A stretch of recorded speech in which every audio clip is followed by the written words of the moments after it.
एक ऐसा अंतर्राष्ट्रीय ख्याति प्राप्त देख चुके हैं।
आइए, सुनिए, देखिए, समझिए सनातन सत्य। जैसी दृष्टि वैसी सृष्टि, दृष्टि विज्ञान। कुदरत, कुदरती रचना एवं कुदरत के कानून से शाश्वत सुख की प्राप्ति। जोधपुर के परम पूज्य महात्मा, उपासक, प्रोफेसर डॉक्टर सोहन राज तातेड़ के निर्देशन में सनातन सत्य। जैसी दृष्टि वैसी सृष्टि, दृष्टि विज्ञान।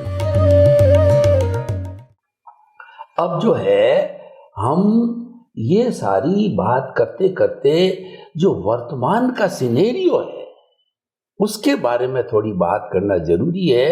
वो बर्निंग इश्यूज है, वो आज ज्वलन समस्याएं हैं और उन समस्याओं से समाज जल रहा है, करा रहा है समाज। तो उसमें अध्यात्म विज्ञान मान लिया, सनातन सत्य है, कुदरत है, सारी बात है, लेकिन जिसको प्राथमिक उपचार चाहिए वो कैसे दे सकता है अध्यात्म विज्ञान? वो मैं कुछ प्रश्न आपसे जो अभी और अगले एपिसोड में भी करूंगा।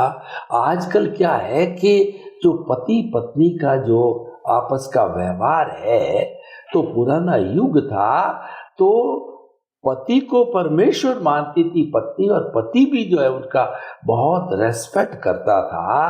तो उनका तो कई जो है वर्षों तक निभ जाता। मैं मेरी खुद की अनुभव की बात करूं तो 59 ईयर्स मुझे लगता है 59 डेज है, क्योंकि हमने कभी छोटी मोटी टिट बिट तू बेबी हो तो समाहित किया, एक शांत रहा, यानी एडजस्ट किया, संतुलन बनाया, रेस्पेक्ट में कमी नहीं आने दी।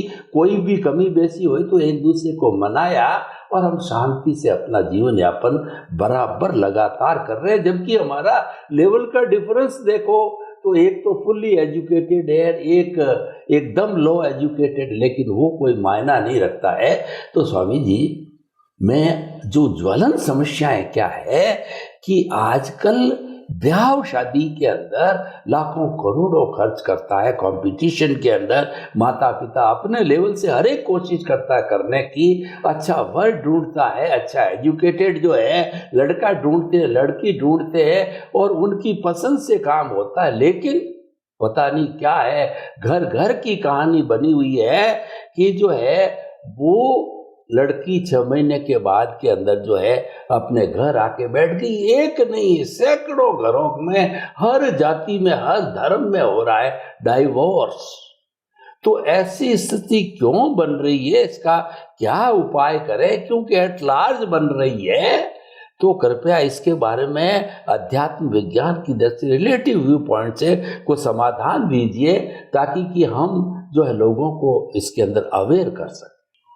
बड़ी बात यह है क्योंकि समाज जो है और समाज की जो मान्यता है वो तो वही की वही रहेगी, और परिवार जो हमारा चलता है और परिवार के अंदर जो मान्यता है वो इतनी गाढ़ हो जाती है व्यवहार से इसको मोड़ना बहुत डिफिकल्ट होता है, मगर इसको साइंटिफिकली समझना चाहेंगे तो उनका सॉल्यूशन मिल सकता है।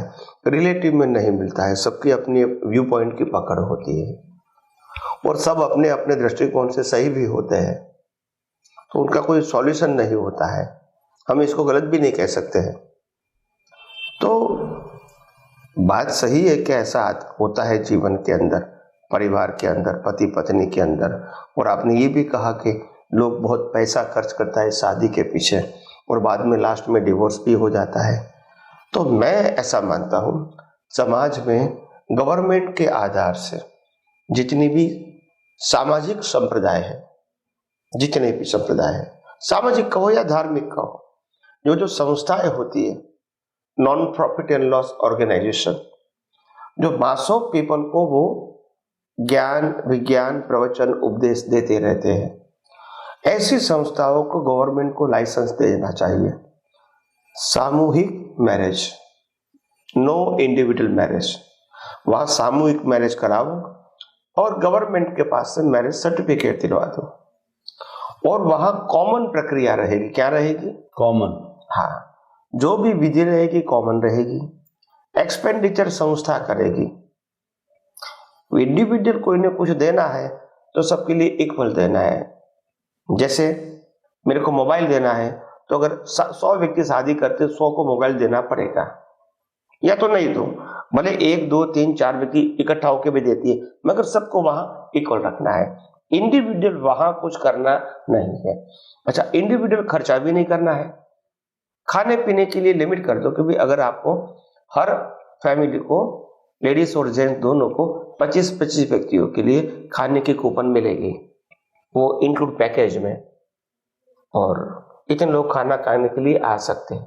कोई कहता है नहीं मेरा 25-25 नहीं, मेरा तो 100 होंगे, तो 75 व्यक्तियों का आपको एक्स्ट्रा पैसा देना पड़ेगा और उनकी सुविधा सेपरेट होगी, वो 25 में नहीं होगी। खाना भले एक होगा मगर प्लेस अलग होगा, क्योंकि वहां एक सिस्टम बनाइए कि सभी के 50-50 होंगे तो 100 व्यक्तियों के जने हो जाएंगे, तो फिर हर व्यक्ति 100 कर देंगे तो फिर मैनेज नहीं होगा ने। तो ऐसा कर सकते हैं कि हमारा पूरा फंक्शन खत्म होने के बाद लोग आपको मिलने के लिए आए, जैसे हम रिसेप्शन बोलते हैं, और उसके बाद खाना पीना देते हैं, तो वो एक अलग सब्जेक्ट होगा। हमारा जो मैरिज करने का जो प्रोसेस था वो हमने खत्म कर दिया और सर्टिफिकेट भी लोगों को बांट दिया। कच्चा और पक्का, उसके आधार से पक्का मिल जाता है गवर्नमेंट में से। तो ऐसा हो सकता है जिसके आधार से समाज में बहुत सारा जो खर्च होता है इंडिविजुअली वो बच जाएगा, नंबर 1।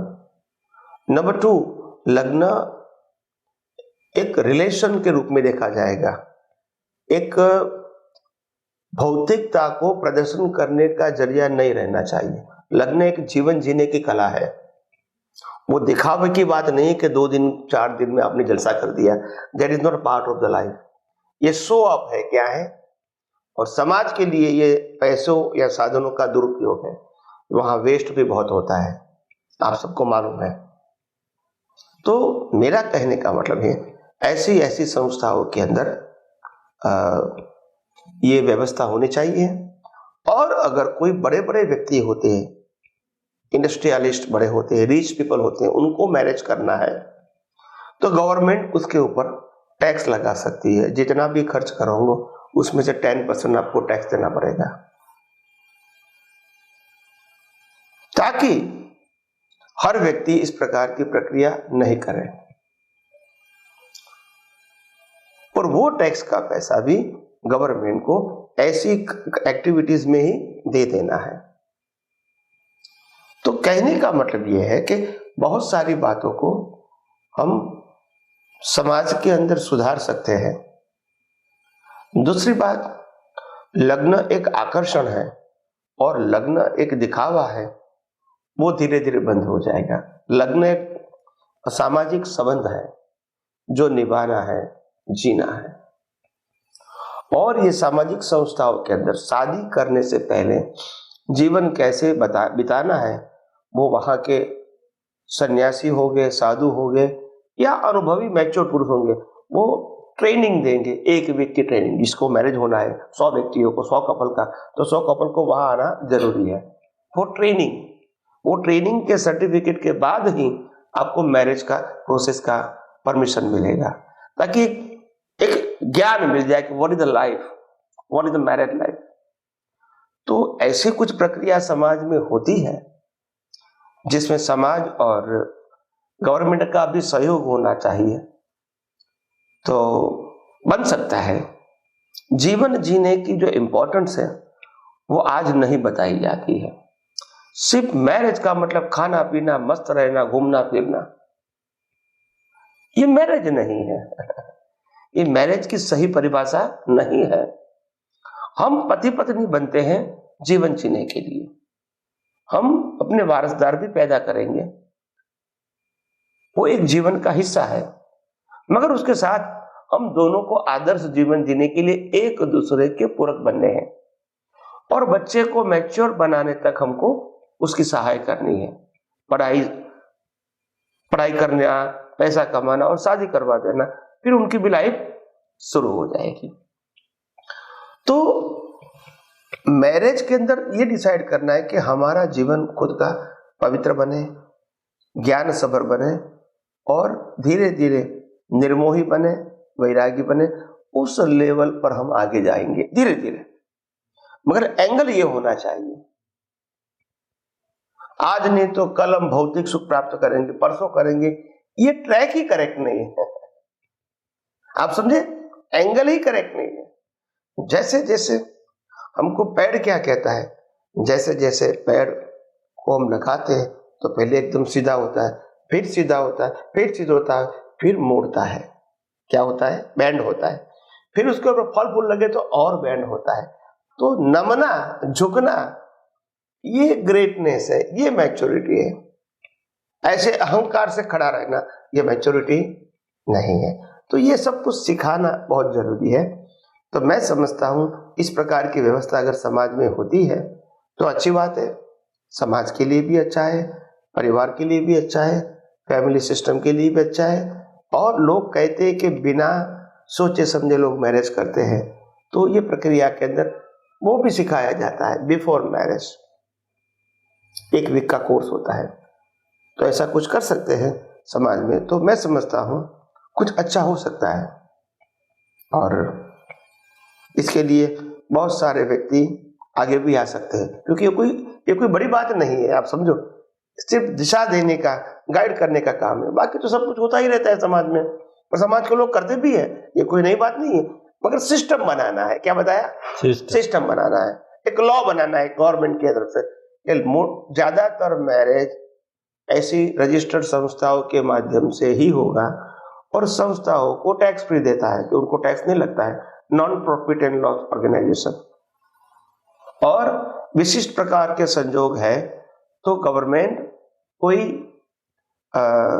बड़ी बड़ी इंडस्ट्रियल वो हेल्प करेंगी, तो उनको टैक्स फ्री देंगे, उसमें टैक्स में रिबेट देंगे कि अगर आपने 10 लाख रुपया ये संस्था को दिया इस काम के लिए, तो आपको उसको रिबेट मिलेगा टैक्स फ्री का। तो ऐसा भी प्रावधान हो सकता है। तो और हर चीज में सर्टिफिकेट होना चाहिए। तो मैरिज लाइफ में ये बहुत बड़ी बात है कि मैरिज लाइफ में विदाउट अंडरस्टैंडिंग मैरिज करते हैं एक मोह के बस, और without education of the life, ये बहुत रिस्क वाला है। और इसीलिए तो प्रैक्टिकल लाइफ में ज्यादातर लोग फेल क्यों होते हैं, क्योंकि उनका जो अरमान होता है ऐसा जीवन नहीं होता है। तो ज्ञान बहुत जरूरी है। तो आगे आगे हम यही आध्यात्म विज्ञान के माध्यम से आगे आगे बात करते रहेंगे। स्वामी जी, आपका बहुत बहुत धन्यवाद। आप बताते हैं कि रिलेटिव जो ट्रुथ होता है वो अज्ञान होता है, और वह रिलेटिव ट्रुथ के अंदर जो है अपना अपना अलग अलग व्यू पॉइंट होता है। हर एक का जो जो सोच है वो व्यू पॉइंट होता है, उसको सब आपने अज्ञानता की कैटेगरी में बताया है, और होता भी है। तो ये जो है अज्ञान, ज्ञान और विज्ञान, ये तीनों चीजें हालांकि हमने पहले भी डिस्कस की थी, लेकिन इसको बार बार हृदयंगम करना और आपके मुखारबिंद से अलग अलग एंगल से जो है इसको हमको प्राप्त करने से हमारे सारा है ज्ञान पुष्ट होता है। तो रिलेटिव ट्रुथ, अज्ञान और ज्ञान, और ज्ञान कब अज्ञान बनता है, कब विज्ञान बनता है, क्योंकि ज्ञान तो कॉमन है, ज्ञान तो हर चीज का चाहिए। बोल रहा हूं, बोलने का ज्ञान होना चाहिए। अगर मुझे ज्ञान नहीं है तो उल्टा सीधा बोल जाऊंगा, मैं अपशब्द बोल जाऊंगा, तो ज्ञान ड्राइविंग करने वाला नहीं से चलाएगा तो एक्सीडेंट कर देगा। तो ज्ञान तो एक कॉमन टर्म हो गई। तो किस तरीके से अज्ञान, ज्ञान और विज्ञान बहुत बड़ा विषय है, और विज्ञान को प्राप्त करके ही हम सनातन सत्य और विज्ञान एक ही चीज है। कृपया इसके बारे में और थोड़ा गहराई से प्रकाश डालिए। आपने डाला है, लेकिन फिर भी मानव प्रकृति भूल की प्रकृति है, और जो अपने अनुभव ज्ञानी पुरुष से ऐसी चीजें जब प्राप्त होती है तो दिमाग स्थिर होता है, ज्ञान दर्शन स्थिर होता है। कृपया और थोड़ा दूसरे एंगल से खोल के बताइए। प्रश्न के लिए धन्यवाद और श्रोताओं को मेरा नमस्कार। देखो, रिलेटिव सत्य को आध्यात्म विज्ञान में अज्ञान क्यों कहा? रिलेटिव सत्य वो मन वचन काया और उनकी अवस्था है। व्यक्ति कोई भी है, मगर ये मन वचन काया की अवस्था है, और मन वचन काया से जुड़ी हुई अवस्था है। अभी ये अवस्था क्यों पैदा हुई? कर्म फल स्वरूप। इसके पीछे कर्म था। कर्म क्यों बना? अज्ञानता से। समझ में आया? उसका रूट क्या है? अज्ञानता। और अभी फल आया तो वो अज्ञान का फल है। तो अज्ञान का फल सनातन सत्य हो सकता है? नहीं हो सकता है। रिलेटिव सत्य से ही तो अवस्था बनी है। इसीलिए कहा कि ये अज्ञान का मतलब होता है मैकेनिकल प्रोसेस, जिसमें कुछ पाना खोना नहीं है। हम फिर मानते हैं बस कि पाया या तो खोया। रिलेटिव सत्य में कुछ भी नहीं है, भ्रांति है। जन्म जीवन मृत्यु सब भ्रांति है। एक अवस्था आती है, चली जाती है। हालांकि हमको यानी आत्मा से तो कोई मतलब नहीं है, मगर क्योंकि रिलेटिव सत्य में दिखता है, अनुभव होता है, बिलीफ है, तो हमको सही लगता है, मगर है नहीं। सही गलत ऐसा नहीं कहने का मतलब, हमारा उससे कोई कंसर्न नहीं है। इसीलिए उसको रिलेटिव सत्य बताया। हमारे पास अज्ञान था तो हमने बीज डाला तो कुदरत ने उसका फल दिया। ये विज्ञान है, मगर ये पूरी प्रक्रिया का बेस अज्ञान है। क्या है? अज्ञान। और अज्ञान का फल हमेशा रिलेटिव सत्य में होता है, सनातन सत्य में नहीं होता है। तो रिलेटिव सत्य को सनातन सत्य देखना ये हमारी दृष्टि की बात है, वो अवस्था की बात नहीं है। ये अवस्था का उद्गम स्थान ही अज्ञान है। अवस्था का उद्गम स्थान ही रिलेटिव सत्य के विलेप है, और इसलिए रिजल्ट है वो भी रिलेटिव सत्य है। तो उसमें से आप विज्ञान ढूंढोगे तो नहीं मिलेगा। तो विज्ञान जो सिद्धांतों के ऊपर आधारित है, व्यक्तिगत मान्यताओं के ऊपर आधारित नहीं है। इसीलिए वो रिलेटिव सत्य वाली जो हमारी दृष्टि है, इसको जब निकलती है तो इसको इरेज करना है, क्योंकि कैरी ऑन नहीं, इसका यूज नहीं करना है, कैरी ऑन नहीं करना है। तो उसको इरेज करने के लिए हमारे पास सनातन सत्य की दृष्टि होनी चाहिए। तो फिर रिलेटिव सत्य उदय कर्म में आएगा, मगर वो बिलीफ नहीं रहेगी। क्या नहीं रहेगी? बिलीफ नहीं रहेगी। क्योंकि बिलीफ में हमको आज के पुरुषार्थ में बिलीफ क्या है? क्योंकि कुदरती रचना देखो, उदय में रिलेटिव ट्रूथ है, मगर आज हम कुदरती रचना देखेंगे तो वो बिलीफ नहीं रहेगी, यूनिवर्सल ट्रूथ रहेगा। वो अज्ञान को मिटाने का रास्ता है। और दूसरा, मैं शरीर हूं, मैं चला रहा हूं, इसको भी मिटाने का रास्ता है कि मैं आत्मा हूं, और शरीर को बनाना, चलाना, अंत लाना वो तो कुदरत का काम है। तो यहाँ आत्मा हो गया, वो भी सनातन सत्य है, और अवस्था को कुदरती रचना देखा, वो भी दर्शन के आधार से सनातन सत्य है। तो ये दोनों का ज्ञान दर्शन का सनातन सत्य दृष्टि में होना, इसका उपयोग होना, वही पुरुषार्थ है। और उसी से अनुभव के मार्ग में आगे बढ़ते हैं, अज्ञान को मिटा के। और यही रास्ता है, ये कोई चमत्कार नहीं है, ये कोई इंडिविजुअल बात नहीं है, वो तो फैक्ट ऑफ यूनिवर्स है। जिसको भी आगे बढ़ना है ये अज्ञान को मिटा के, उनके पास यही रास्ता है। और इसीलिए मैंने कहा कि सनातन सत्य कोई धर्म संप्रदाय या व्यक्तियों के साथ जुड़ा हुआ नहीं होता है। तो इसीलिए जैसे जैसे आप मुक्ति के मार्ग में अगर आगे बढ़ना चाहते हो, अज्ञान को मिटाना चाहते हो, तो विज्ञान को यथार्थता से समझना पड़ेगा। आपने कहा ज्ञान तो हर जगह पे है, अज्ञान में भी ज्ञान है, ज्ञान में भी ज्ञान है और विज्ञान में भी ज्ञान है। बात सही है, ज्ञान शब्द कॉमन है, मगर ज्ञान शब्द का जो मीनिंग है अज्ञान का और ज्ञान का मतलब होता है, पहला जो ज्ञान है वो लौकिक ज्ञान है, जिसको हम सामाजिक और धार्मिक ज्ञान भी बोल सकते हैं। इसको फॉलो करना वो ज्ञान है, इसके विरुद्ध समझना वो अज्ञान है। और दूसरा सनातन सत्य को समझना वो भी ज्ञान है, मगर अनुभव करना वो भी ज्ञान है। तो यहाँ एक ही शब्द की अलग अलग परिभाषा है। एक रिलेटिव सत्य का ज्ञान है, इसमें ज्ञान अज्ञान आता है। एक सनातन सत्य का ज्ञान आता है, उसमें अनुभव आता है। यहाँ पाप पुण्य सब्जेक्ट होता है, यहाँ अनुभव सब्जेक्ट होता है। यहाँ मनोवचन का है कि क्रिया का इंपॉर्टेंट है, यहाँ दृष्टि का इंपॉर्टेंट है। व्यवहार जगत में रिलेटिव व्यू पॉइंट का इंपॉर्टेंट है, आध्यात्म जगत में सनातन सत्य का इंपॉर्टेंट है। तो ये सब बातें है तो ज्ञान, मगर ज्ञान का जो रिजल्ट आता है वो उनके पीछे जो दृष्टि होती है वो व्यू पॉइंट होगा तो रिलेटिव सत्य होगा, और सनातन सत्य होगा तो विज्ञान होगा। इतना ही फर्क है। तो मैंने अपनी सोच के आधार से और अपने अनुभव के आधार से ज्ञान अज्ञान और विज्ञान को समझाने की मैंने कोशिश किया है। पहले भी एपिसोड में मैंने समझाया है, और आगे भी हम जैसे जैसे प्रश्न आएंगे तो समझाने की कोशिश करेंगे। जय स्वामी जी, आपका बहुत बहुत धन्यवाद।